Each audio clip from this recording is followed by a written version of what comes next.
शबाना और शगुफ्ता पक्की सहेलियां थीं।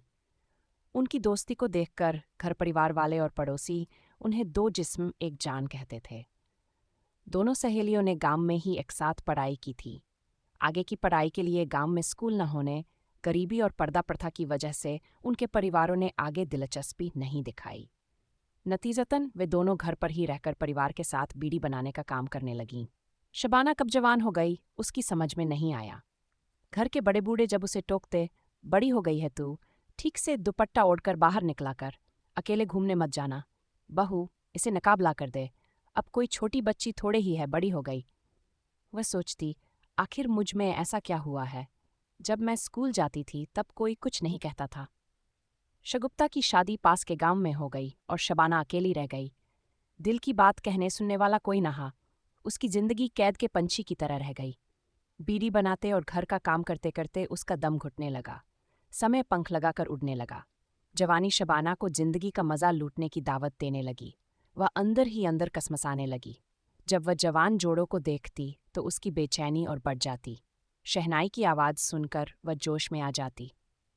शबाना के अब्बू, देखना शबाना को क्या हुआ है। उसकी माँ ने घबराकर आवाज़ दी। आया बेगम। बाहर अपने दोस्तों के साथ बैठे शबाना के अब्बू आदिल मियाँ ने कहा। वे दौड़े दौड़े बैठक में आए, जहां शबाना अकेली बैठी बीड़ी बनाते बनाते बेहोश होकर गिर गई थी। क्या हुआ बेटी, देखो मुझे। आंखें खोलो। बेगम, पानी लाओ, इसके मुंह पर पानी के छींटे मारो, आदिल मियाँ ने कहा। तब तक उनके दोस्त भी अंदर आ गए थे। कैसे हो गया ये सब? मौलाना ने पूछा, जो आदिल के दोस्त थे। क्या बताऊं? शबाना बैठी बीड़ी बना रही थी कि एकाएक बेहोश होकर गिर पड़ी, शबाना की माँ ने बताया। मौलाना ने झाड़ फूंक शुरू कर दी। मुंह पर पानी के छींटे मारे, प्याज सुंघाई गई और तकरीबन आधा घंटे बाद शबाना को होश आ गया। शबाना कुछ थकितकी सी लग रही थी, इसलिए उसे आराम करने की सलाह देकर आदिल मियाँ के दोस्त वहां से चले गए।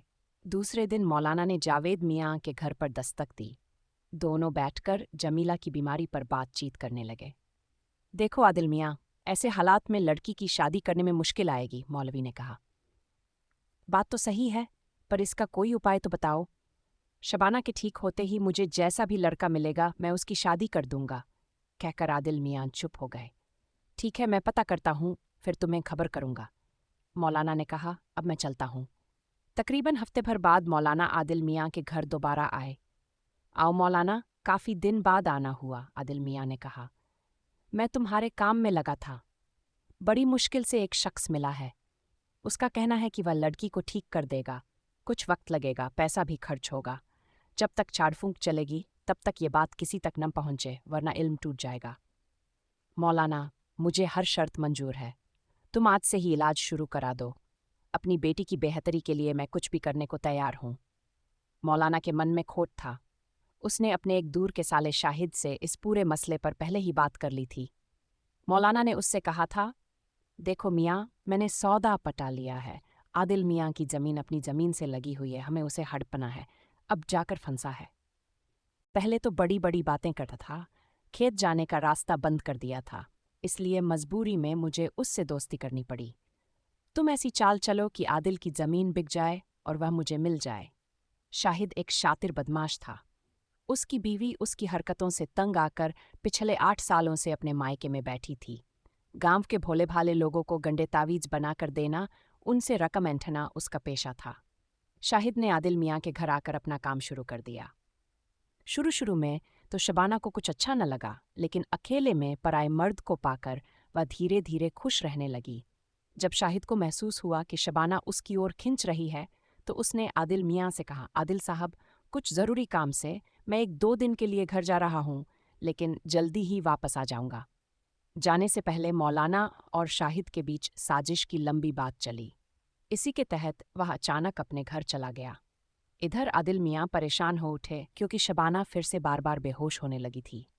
वे घबराकर मौलाना के पास गए और शाहिद को जल्द से जल्द बुलाने की गुहार लगाई। मौलाना की खबर पाकर शाहिद वापस आया ही था कि 8-10 मर्द और औरत उसे ढूंढते हुए आदिल मियाँ के घर जा पहुंचे।